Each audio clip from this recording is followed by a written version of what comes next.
രാഷ്ട്രീയ ഡോക്സിൻ്റെ അടുത്ത വീഡിയോയിലേക്ക് സ്വാഗതം. ഇന്നിപ്പോൾ നമുക്ക് പറയാനുള്ളത് ജസ്റ്റിസ് ഹേമ കമ്മിറ്റിയുടെ റിപ്പോർട്ട് വരുന്നതിന് മുമ്പ്, കുറച്ച് കാലങ്ങൾക്ക് മുമ്പ്, ഒരു നടനും നിർമ്മാതാവുമായിട്ടുള്ള ഒരാൾക്കെതിരെ ഒരു യുവനടി, അന്നത്തെ ഒരു യുവനടി കോടതിയിൽ പോലീസ് സ്റ്റേഷനിൽ ഒരു കേസ് ഫയൽ ചെയ്ത് അയാൾ ലൈംഗികമായിട്ട് ശാരീരികമായിട്ട് അവരെ പീഡിപ്പിച്ചു എന്നും പറഞ്ഞിട്ട് ഉടനെ ഇവിടെ അയാൾക്കെതിരെ നടപടികൾ സ്വീകരിക്കാൻ വേണ്ടി പോലീസ് ഓടിപ്പാഞ്ഞ് ചീറിപ്പാഞ്ഞ് നടക്കുന്നു. അങ്ങനെ പല പ്രശ്നങ്ങളായിരുന്നു. അയാൾ ഇവിടുന്ന് എവിടെയോ നാട് വിട്ട് എവിടെയൊക്കെയോ പോയി.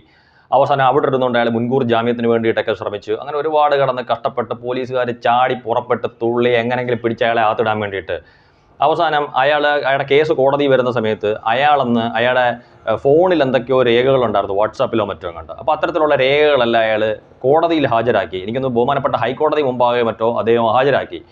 അപ്പം കോടതി ഈ പോലീസുകാരോട് ചോദിച്ചത്, നിങ്ങൾ ഇതൊക്കെ നോക്കിയിട്ടാണോ ഇയാളെ അറസ്റ്റ് ചെയ്യാൻ വേണ്ടി? കാര്യം ഇവിടുന്ന് പോകാൻ പോകുന്നു, നോട്ടീസ് പുറപ്പെടുവിപ്പിച്ചിട്ട് അയാളെ അവിടുന്ന് കൊണ്ടുവരാൻ വേണ്ടി നോക്കുന്നു, അങ്ങനെയൊക്കെയാണ്. അപ്പോൾ ഇതൊക്കെയാണോ എന്ന് അന്ന് കോടതി ചോദിച്ചതായിട്ട് നമ്മൾ പത്രങ്ങളിൽ കണ്ടിട്ടുണ്ട്. അതോടുകൂടിയാണ് പോലീസുകാരുടെ ഈ ഒരു ചാടിത്തുള്ളലും ഓട്ടമൊക്കെ അവിടെ തീർന്നെന്ന് പറയുന്നത്. എന്തായാലും അയാൾക്ക് മുൻകൂർ ജാമ്യവും കിട്ടി. ഇത് കുറച്ച് കാലത്തിന് മുമ്പുള്ള കഥ. പിന്നീട് ജസ്റ്റിസ് ഹേമ കമ്മിറ്റിയുടെ റിപ്പോർട്ട് വന്നതിന് ശേഷം കുറേ നടന്മാർ ആരോപണ വിധേയരായിട്ട് നിൽക്കുന്നു. ചിലരുടെ മുൻകൂർ ജാമ്യത്തിന് വേണ്ടി പോയിട്ടുണ്ട്, ചിലരുടെ മുൻകൂർ ജാമ്യത്തിന് വേണ്ടി പോകാൻ പോകുന്നുണ്ട്. അത്തരത്തിലുള്ള കാര്യങ്ങളൊക്കെ നടന്നുകൊണ്ടിരിക്കുന്നത്. അപ്പോൾ ഇപ്പോൾ നിലവിൽ ഒരു യുവനടി, അതായത് നമുക്ക് പറയാവുന്ന ഒരു യുവനടി എന്ന് പറയുന്നത് വന്നിട്ട് മമ്മൂക്ക ഇപ്പോൾ ഈ ജസ്റ്റിസ് ഹേമ കമ്മിറ്റിയുടെ റിപ്പോർട്ട് വന്നതിന് ശേഷം മമ്മൂക്ക ലാലേട്ടനും ഒന്നും കാര്യമായിട്ടുള്ള പ്രതികരണങ്ങൾ ഇല്ലാതിരുന്നിട്ട് ലാലേട്ടൻ വന്ന് പ്രതികരിച്ചതിനൊക്കെ ശേഷം മമ്മൂക്ക ഒരു ഫേസ്ബുക്കിലൊരു പോസ്റ്റ് ഇട്ട്, അതായത് സംഘടനാ നേതൃത്വം പ്രതികരിക്കേണ്ടുന്നതാണ് അതിൻ്റെ ശരിയായിട്ടുള്ള ഒരു രീതി. ഒരംഗം മാത്രമായ ഞാൻ സംഘടനാ നേതൃത്വം പ്രതികരിച്ചതിന് ശേഷം മാത്രം പ്രതികരിക്കാമെന്ന് വിചാരിച്ചു. അതാണ് അതിൻ്റെ ഒരു ശരിയായിട്ടുള്ള രീതി എന്നൊക്കെ ഉള്ള രീതിയിൽ മമ്മൂക്ക പിന്നെ അന്വേഷണം ശരിയായിട്ടുള്ള രീതിയിൽ പോകണം, എന്തെങ്കിലും ബുദ്ധിമുട്ടുണ്ടെങ്കിൽ നിയമനിർമ്മാണം നടത്തിയത് ശരിയായിട്ട് വഴിയിലേക്ക് വരണം, കുറ്റക്കാരെയൊക്കെ ശിക്ഷിക്കപ്പെടണം എന്ന് ബഹുമാനപ്പെട്ട കോടതി ഉചിതമായിട്ടുള്ള തീരുമാനങ്ങൾ നടപടികൾ അതിനകത്ത് കൈക്കൊള്ളട്ടെ എന്നൊക്കെ പറഞ്ഞിട്ട് ശിക്ഷാവിധികൾ പുറപ്പെടുവിക്കട്ടെ എന്നൊക്കെ പറഞ്ഞിട്ട് അദ്ദേഹം എഴുതിയിരുന്നത്. അപ്പോൾ ഇപ്പോൾ ഒരു യുവനടി വന്നിട്ട് പറഞ്ഞിരിക്കുന്നത് മമ്മൂക്കയുടേത് വളരെ ചവറായിട്ടുള്ളൊരു പ്രസ്താവനയാണ്. വെറും ചവറ് മമ്മൂക്കയുടെ. കാര്യം മമ്മൂക്ക വിദ്യാഭ്യാസം ഇല്ലാത്ത ആളാണ്. അതിനകത്തുള്ള ഓരോ കാര്യങ്ങളും നമ്മൾ വായിച്ച് നോക്കും. മമ്മൂക്ക വിദ്യാഭ്യാസം ഇല്ലാത്ത ആളെന്ന് ഞാൻ പറയുക. കാര്യം ഇത് വായിച്ച് നോക്കുമ്പോൾ യാതൊരു നിലവാരവും ഇല്ലാത്ത കാര്യം. അതിനകത്ത് എഴുതി വെച്ചിരിക്കുന്നത് അദ്ദേഹത്തിൻ്റെ പേരക്കുട്ടിയെ കൊണ്ട് അങ്ങനെ അങ്ങോട്ടൊരു വാക്ക് പറഞ്ഞിട്ടുണ്ട് എവിടെയോ. പേരക്കുട്ടിയെ കൊണ്ട് വരെ എഴുതിക്കാൻ പറ്റുന്ന രീതിയിലുള്ള ഇതാണ്. ChatGPT ഇതിലും ഭംഗിയായിട്ടുള്ള രീതിയിൽ ഇത് എഴുതും എന്നൊക്കെ പറഞ്ഞ്. അപ്പം ഞാനും ആലോചിച്ചു, ചേട്ടാ ഇത്രയും മോശമാണ് ഈ മമ്മൂക്ക എഴുതി വെച്ചിരിക്കുന്നത്. കാര്യം ഇത്രയും നിലവാരം ഇല്ലാത്തതാണ്. പക്ഷെ അത് നോക്കിയപ്പം നമ്മുടെയൊക്കെ ഒരു നിലവാരം വെച്ച് നോക്കുമ്പോൾ അതൊരു ചില ഉയർന്ന രീതിയിലുള്ള. അപ്പോൾ ഈ യുവനടിയെ സംബന്ധിച്ചിടത്തോളം അവർക്കത് തോന്നുന്നത് ഒരു നിലവാരം ഇല്ലാത്ത വെറും ചവറായിട്ടുള്ളതാണ്. പക്ഷേ അതിൻ്റെ തലേ ദിവസം ലാലേട്ടൻ വന്ന് പത്രമാധ്യമ ആളുകളുടെ മുമ്പിൽ വന്ന് നിന്നുകൊണ്ട് വിറച്ച് ഉത്തരങ്ങളില്ലാതെ പോകുന്നു എന്നുള്ളതൊന്നും അവരാരും കണ്ടില്ല. അവർ കണ്ടത് മമ്മൂക്കയുടെ പ്രസ്താവന. അപ്പോൾ എന്തെങ്കിലും ഒന്ന് മമ്മൂക്കയെ പറയാൻ വേണ്ടിയിട്ട് ആൾക്കാർ കാത്തിരിക്കുക. കാര്യം ഏതെങ്കിലുമൊക്കെ രീതിയിൽ മമ്മൂക്ക എന്തെങ്കിലും പറയുന്നോ, അല്ലെങ്കിൽ മമ്മൂക്ക എങ്ങനെ ഒന്ന് വിമർശിച്ചാൽ ആളാവുമെന്ന്. കാര്യം ഇതിൻ്റെ പ്രശ്നമെന്ന് വെച്ചാൽ ഇപ്പോൾ ലാലേട്ടനെ പോലുള്ളവരെ അല്ലെങ്കിൽ അതുപോലുള്ള ഉയർന്ന ആൾക്കാരെ എന്തെങ്കിലും വിമർശിച്ചാൽ പിന്നെ ഇത്തരത്തിലുള്ള ആൾക്കാരൊന്നും സിനിമയിൽ ഉണ്ടാവത്തില്ല ഒരു പക്ഷേ.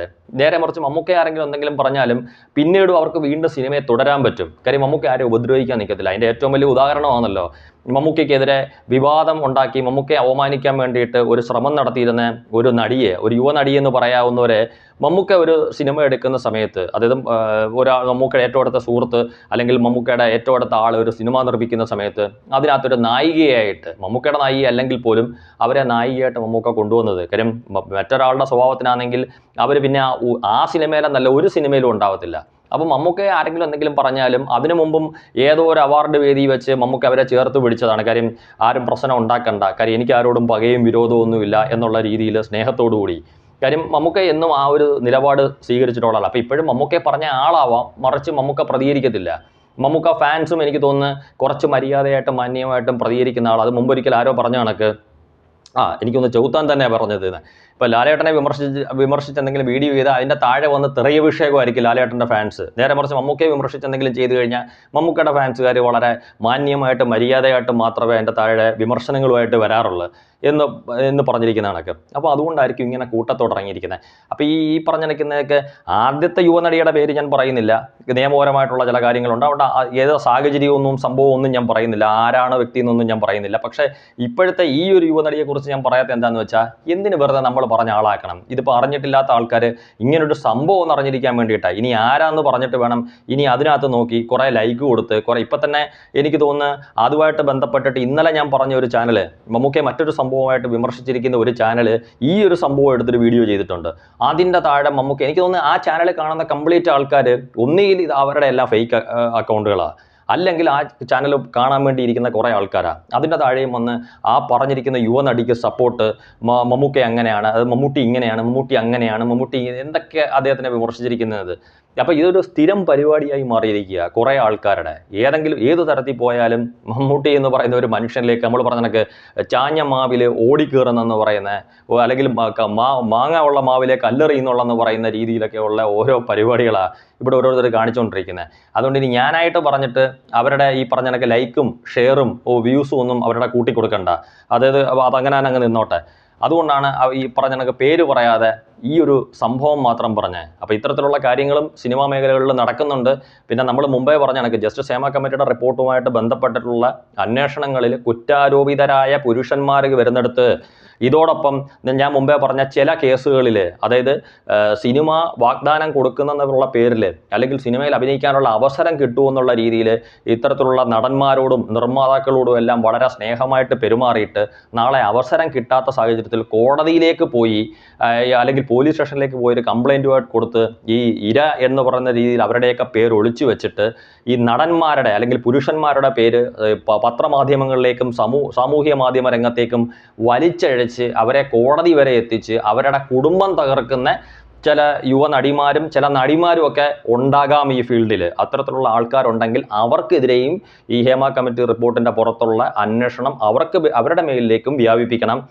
അതും നമ്മൾ അറിയേണ്ടുന്ന കാര്യമാണ്. കുരുക്കാൻ വേണ്ടിയിട്ട്, അതായത് മാന്യമായിട്ട് കുടുംബമായിട്ട് ജീവിച്ചുകൊണ്ടിരിക്കുന്ന ചില പുരുഷന്മാരെ ട്രാപ്പിലാക്കിയിട്ട് ഈ സമൂഹ മാധ്യമങ്ങളുടെ മുമ്പിൽ അവരെ ആക്ഷേപിക്കുകയും അവമാനിക്കുകയും ഞാൻ പറഞ്ഞ കണക്ക് ഏതൊക്കെ തരത്തിൽ അവരുടെ കുടുംബം ഇല്ലാതാക്കുന്നത്. ഇപ്പോൾ ചിലരുടെയൊക്കെ കുടുംബം ഏത് പ്രതിസന്ധി ഘട്ടത്തിലും അവരോട് ഉറച്ചു നിൽക്കുന്നത് കൊണ്ട് ഞാൻ പറഞ്ഞ ചിലരുടെയൊക്കെ കുടുംബം നഷ്ടപ്പെട്ടിട്ടില്ല. ഇല്ലെങ്കിൽ ഇത്തരത്തിൽ ഒരു പുരുഷനോടൊപ്പം ഒരു സ്ത്രീ വളരെ സ്നേഹമായിട്ട് നടക്കുന്ന, അത് ഏത് സ്ത്രീ ആയാലും ഏത് പുരുഷനായാലും നടന്നിട്ട് നാളെ അവരെ വലിച്ചടിക്കുമ്പം ഈ പുരുഷൻ എന്ന് പറയുന്ന ആളുടെ, അതായത് നടനായാലും നിർമ്മാതാവായാലും സംവിധായകനായാലും അയാളുടെ കുടുംബം തകർന്നു പോകത്തില്ലേ? അത് തകർന്ന തരിപ്പണമായി പോകത്തില്ല ആ കുടുംബം.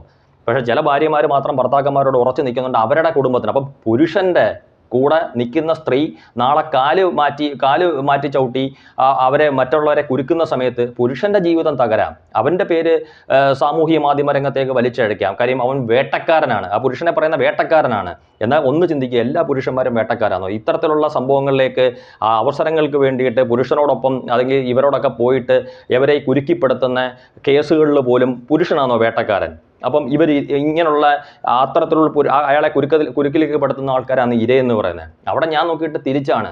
ഇത്തരത്തിൽ ട്രാപ്പിൽ ഒരു പുരുഷൻ എന്ന് പറയുന്ന ആളെ വേട്ടയാടി പിടിച്ച് ട്രാപ്പിലാക്കുന്ന ആ ട്രാപ്പിലാക്കപ്പെടുന്ന പുരുഷനാണ് അവിടുത്തെ ഇരയെന്ന് പറയുന്നത്. ട്രാപ്പിലാക്കാൻ വേണ്ടി നിൽക്കുന്ന ആൾക്കാരാണ് വേട്ടക്കാരെന്ന് പറഞ്ഞത്. ഒരിപ്പം പുരുഷന് മാത്രം ചാർത്തി കൊടുക്കേണ്ടുന്ന ഒരു പേരല്ല വേട്ടക്കാരൻ എന്ന് പറയുന്നത്, സ്ത്രീക്ക് മാത്രം ചാർത്തി കൊടുക്കേണ്ടുന്ന ഒരു പേരല്ല ഇരയെന്ന് പറയുന്നത്.